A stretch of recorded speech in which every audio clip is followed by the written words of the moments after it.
Hello दोस्तों, मैं आपका दोस्त हितेन मलिक आपका स्वागत करता हूं बी राइट विजन क्लासेस में। आज हम लोग कॉन्सेप्ट क्लियर कर लेते हैं अपने बोट्स स्ट्रीम के, मतलब नाव एवं धारा के कॉन्सेप्ट क्लियर कर लेते हैं। दोस्तों, इस कॉन्सेप्ट में अगर हम लोग बात करें तो दो चीजें हम लोगों को याद रखनी होती है। एक तो डाउन स्ट्रीम, एक अप स्ट्रीम। नदी की दिशा में प्रवाह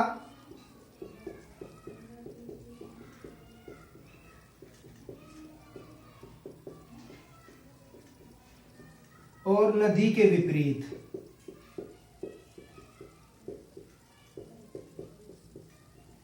ठीक है, नदी की दिशा में प्रवाह और नदी के विपरीत। जैसे ये मान के चलते हैं हम लोग, नदी बह रही है, ठीक है, और डायरेक्शन ये है नदी के बहने की। तो हम लोग कहते हैं अगर हमारी नाव भी, ये मान लीजिए हमारी नाव भी इसी डायरेक्शन में जा रही है तो ये हो गई डाउन स्ट्रीम या डाउनवर्ड, जो भी आप कहना चाहो। और अगर इस डायरेक्शन में जा रही है हमारी नाव तो इसको कहेंगे हम लोग अप स्ट्रीम, यानी अपवर्ड भी बोल सकते हैं। अब बात कर लेते हैं दोस्तों हम लोग कि जब हम लोगों की नाव डाउन स्ट्रीम जाती है तो नाव की जो स्पीड है, बोट की जो स्पीड है, वो प्लस जो रिवर की स्पीड होगी, जो करंट की स्पीड होगी, वो एडअप हो जाती है। लेकिन जब वो अप स्ट्रीम जाती है तो बोट की स्पीड में से वो रिवर की स्पीड या वो करंट जो हम लोगों की धारा प्रवाह है उसकी स्पीड माइनस हो जाती है। किस तरीके से आगे इस कॉन्सेप्ट में बढ़ेंगे वो देखते हैं।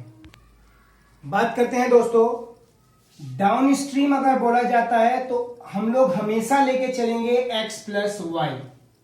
अप स्ट्रीम अगर बोला जाता है तो हम लोग हमेशा लेके चलेंगे x माइनस वाई। x होगी स्पीड ऑफ बोट, नाव की चाल, और y होगी स्पीड ऑफ करंट यानी धारा की चाल। अब किस तरीके से क्वेश्चंस पूछे जाएंगे और किस तरीके से हमें सॉल्व करना है वो देख लेते हैं। दोस्तों, नाव धारा को, बोट स्ट्रीम को बहुत ही बेसिक कॉन्सेप्ट से हम लोग शुरू करेंगे। एक बात याद रखना, इस कॉन्सेप्ट से, इस टॉपिक से बहुत ज्यादा क्वेश्चंस नहीं बनते हैं, कुछ सिलेक्टेड क्वेश्चंस ही बनते हैं, उन्हें हम डिस्कस करेंगे लेकिन बहुत ही आसान वे में। पहला क्वेश्चन हम लोग देखते हैं कि a boat row downwards at 23 kilometre per hour and upwards at 13 kilometre per hour. अब यहां से दो क्वेश्चन बन सकते हैं, या तो वो पूछेगा बोट की स्पीड क्या होगी या वो पूछेगा करंट की स्पीड क्या होगी। हम लोग दोनों क्वेश्चंस को एक ही क्वेश्चन में देख लेते हैं। इसको करने की क्या अप्रोच रहेगी, उससे पहले हिंदी मीडियम वाले देख लेते हैं। एक नाव की धारा प्रवाह में चाल 23 किलोमीटर प्रति घंटा तथा धारा के विपरीत 13 किलोमीटर प्रति घंटा है। नाव तथा धारा की चाल ज्ञात कीजिए। अप्रोच क्या होगी वो देखते हैं। दोस्तों, दिया गया है हम लोगों को कि डाउनवर्ड्स जो स्पीड है वो कितनी है, 23 kilometre per our. Upwards speed क्या है, अभी पहले क्वेश्चन है इसलिए हम लोग इसको लिख रहे हैं, आगे से लिखना भी नहीं है, ठीक है, किलोमीटर पर आवर है। हम लोगों को पता है डाउनवर्ड्स, तो डायरेक्टली डाउनवर्ड्स ना लिख के आप लिखेंगे x प्लस वाई। जहां पे डाउनवर्ड्स लिखने की जरूरत होगी मैं उस क्वेश्चन में, उस कॉन्सेप्ट में बता दूंगा, बल्कि यहां पे लिखेंगे x प्लस वाई 23। डाउनवर्ड्स है यानी कि x प्लस वाई, अपवर्ड्स है x माइनस वाई, इसका मतलब 13।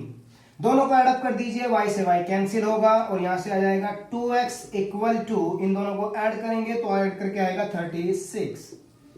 x की वैल्यू आपके पास में हो जाएगी 18 किलोमीटर पर आवर। और अगर 18 किलोमीटर पर आवर x की स्पीड है तो y की स्पीड अपने आप से कितनी हो जाएगी, 5 किलोमीटर पर आवर।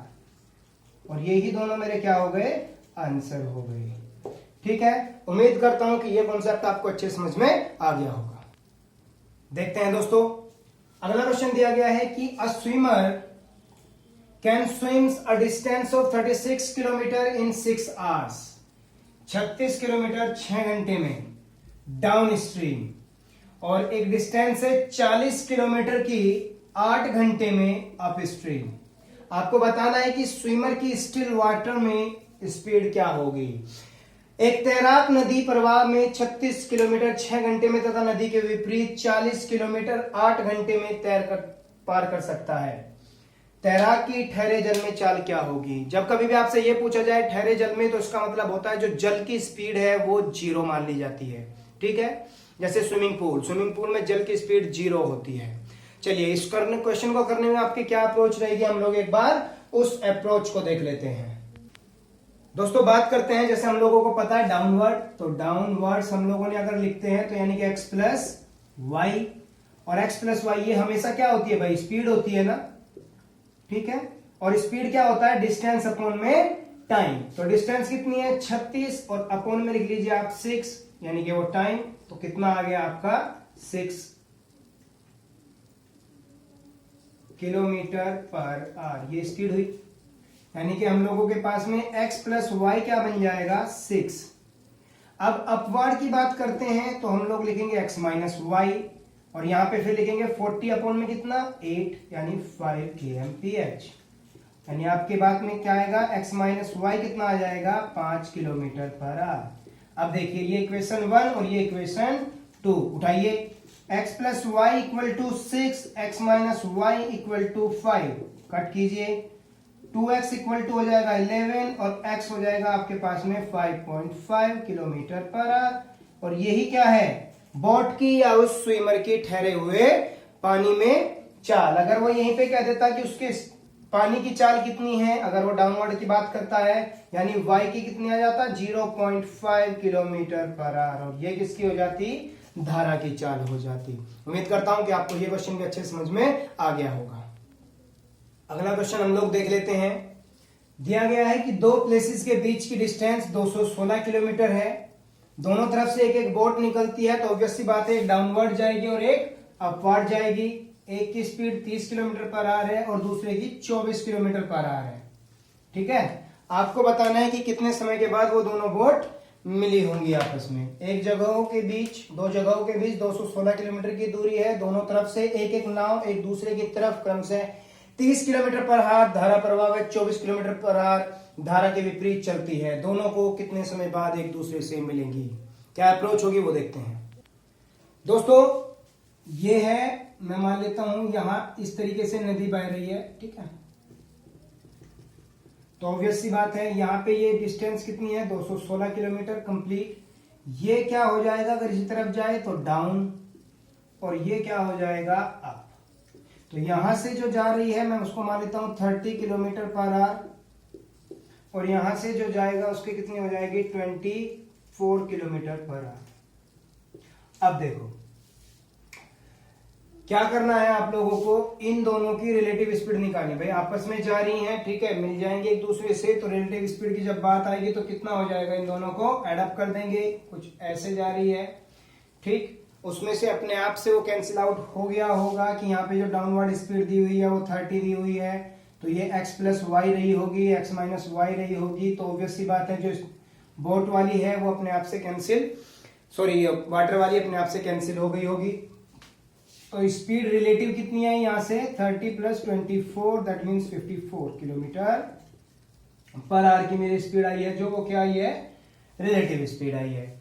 मुझे सिर्फ 216 किलोमीटर की डिस्टेंस पार करनी है, तो मुझे जो लगने वाला टाइम है वो सिर्फ क्या लगेगा? अगर मैं इससे कट करूं तो मल्टीप्लाई बाय 4, यानी कि 4 आवर्स मुझे सिर्फ कंप्लीट करने में लगेंगे। इसका मतलब ये है कि दोनों की दोनों बोट्स कितने घंटे बाद? 4 घंटे बाद एक दूसरे से मिल लेंगी।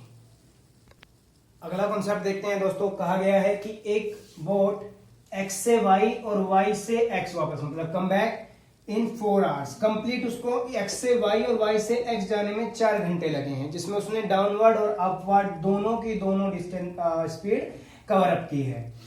ठीक है, x और y के बीच की डिस्टेंस दी है 24 किलोमीटर और स्पीड ऑफ वाटर दी है 4 किलोमीटर पर आवर। तो आपको बताना है स्पीड ऑफ बोट क्या होगी। एक नाव x से y तथा y से x 4 घंटे में आती है। यदि x तथा y के बीच 24 किलोमीटर की दूरी हो और धारा की चाल 4 किलोमीटर प्रति घंटा हो, तो आपको बताना है कि ठहरे हुए जल में नाव की चाल क्या होगी। इस क्वेश्चन को करने में क्या अप्रोच रहेगी, हम एक बार उसे देख लेते हैं। दोस्तों दोनों की दोनों स्पीड्स जो टाइम्स है सॉरी वो मिलाए गए हैं। तो देखो हम लोगों ने 24 किलोमीटर की डिस्टेंस उसने कवर अप की होगी x प्लस 4, ये हो गई उसकी डाउन, और वही 24 की कवर अप की होगी x माइनस 4, और ये हम लोगों को कितना में दिया उसने टोटल 4 आवर्स में कंप्लीट किया है उसने। ठीक, अब देखो आपके पास में दो चीजें हैं, या तो आप ऑप्शन से इसको चेकआउट कर लो, ऑप्शन से ऑप्शन रखेंगे आप लोग 4 जिसका आंसर आ जाएगा वो आंसर हो जाएगा। लेकिन अगर ऑप्शन से नहीं दिए हुए हैं तो उसके अलावा क्या करें हम लोग, बेटर क्या करेंगे, यहाँ पे आपको यहाँ एलसीएम लेना पड़ेगा।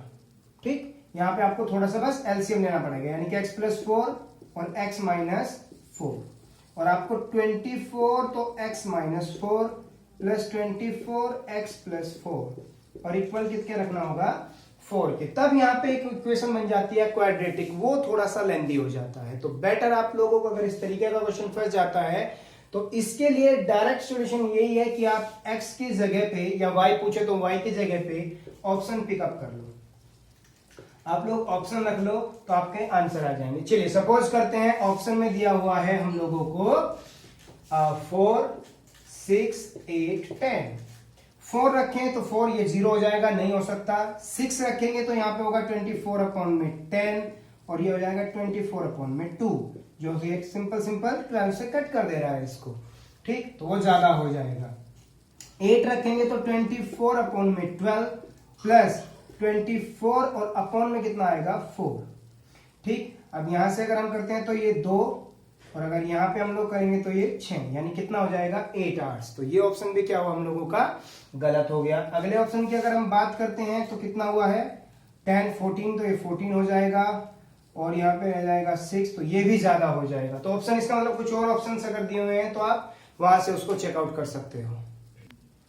दोस्तों एक काम कीजिए, सॉरी गलती हो गई, ये यहाँ पे 4 की बजाय आप 8 कर लीजिए, 4 की बजाय आप 8 कर लीजिए, तब आपके ऑप्शंस इजीली पिक हो जाएंगे और तब आपका आंसर भी बन जाएगा। ठीक है, किससे अगर हम बात करते हैं 8 रख के तो 24 अपॉन में 12, 24 अपॉन में 4, यानी ये 6 और ये हुआ 2, और एडअप करके कितना आ गया 8 आवर्स। तो गलती से सॉरी मैंने 4 लिख दिया, वो स्पीड 4 थी तो मैंने गलती से ठीक है मैंने टाइम 4 लिख दिया, तो ये 8 आवर्स में करता है। ठीक, माफ करना इस चीज के लिए। उम्मीद करता हूं कि ये चीज आपको समझ में आ गई होगी और किस तरीके से हमें इसे प्रोसेस करना है वो भी समझ आ गया होगा। देखते हैं दोस्तों इस क्वेश्चन को कैसे अप्रोच करेंगे। ठीक है, चलिए क्या करते हैं दोस्तों, हम लोगों को जो दिया गया है वो सिंपल सा दिया गया है कि मतलब x प्लस वाई जो हम लोगों की डाउन की स्ट्रीम है वो कहा है कि कितना गया है, एक बार उसको देख लीजिए कि 39 किलोमीटर गया है। ठीक, मैं एक बार दोस्तों देख लेता हूं कितना कितना दिया है। 39 गया है x प्लस वाई में, 25 गया है x माइनस वाई में, कितने आवर्स में 8 आवर्स में। दूसरा आपको दिया है 52 गया है x प्लस वाई में, और दूसरा कितना है भाई 30 गया है x माइनस वाई में 10 आवर्स में। ठीक है दोस्तों, अगर बात करें हम लोग फिर से वही प्रोसेस हम लोगों को करना पड़ जाएगा इसमें। इससे पहले हमने कुछ इसी तरीके का क्वेश्चन किया था ना, इसमें हमें वापस से वही प्रोसेस करना पड़ जाएगा कि आप क्या करो, इसमें एलसीएम लीजिए। ठीक, यहाँ पे मल्टीप्लाई करके एक चीज को माइनस कीजिए, दूसरी चीज को प्लस कीजिए, कुछ इस तरीके से दिया जाएगा। बेस्ट आप क्या कीजिए, ऑप्शन से पिक कर लीजिए अगर वो ऑप्शन आपको देके रखता है तो। ठीक, जैसे ऑप्शन दिए हैं 10 6 9 4 और 8 3, कुछ भी मान लीजिए etc। ठीक, चलिए ऑप्शन पिक करते हैं तो 10 और 6 अगर मैं करूंगा तो वो कटेगा नहीं, यहाँ से 9 4 लेके चलते हैं तो ये हो जाएगा 39 अपॉन में 13 प्लस 25 अपॉन में 5, 3 बार 5 बार, तो बेटर 5 और 3 8, ये 8 आवर्स हम लोगों का आ गया है। नेक्स्ट अगर वही लेके चलते हैं तो 52 अपॉन में 13 यानी कि 4, और फिर से लेके चलते हैं 30 अपॉन में 5 दैट मीन्स 6, और ये कितना हो गया 10। तो बेस्ट है हम लोगों का कि आप इसमें क्या कीजिए, आप ऑप्शन को पिक कर लीजिए। और भी अगर कोई तरीका होता है तो मैं अपडेट कर दूंगा आप लोगों को नोट्स के जरिए, बाकी आप ऑप्शंस लेके चलिए इसमें तो बेस्ट रहेगा। दोस्तों बोट स्ट्रीम के मैक्सिमम जितने भी कॉन्सेप्ट्स थे वो यहाँ पे ये खत्म हो जाता है, क्योंकि बोट स्ट्रीम का 1 या 2 क्वेश्चन पूछा जाता है जो आप टाइम स्पीड से रिलेट करके कर लेते हो, हम लोगों के कॉन्सेप्ट्स यहाँ पे क्लियर हो जाते हैं। फिर भी अगर कोई डाउट रहता है दोस्तों, कोई अच्छा क्वेश्चन मिलता है तो मुझे मेल कर दीजिएगा, मैं इंतजार करूंगा। इसी तरीके में, इसी ही प्रोसेस में फॉलो करते हुए हम लोग अपडेट करेंगे टाइम स्पीड को भी और ज्यादा। मैंने स्पेशल केसेस के लिए ऑलरेडी बोला हुआ है। चलिए दोस्तों, सीखते रहिए और थैंक यू वेरी मच।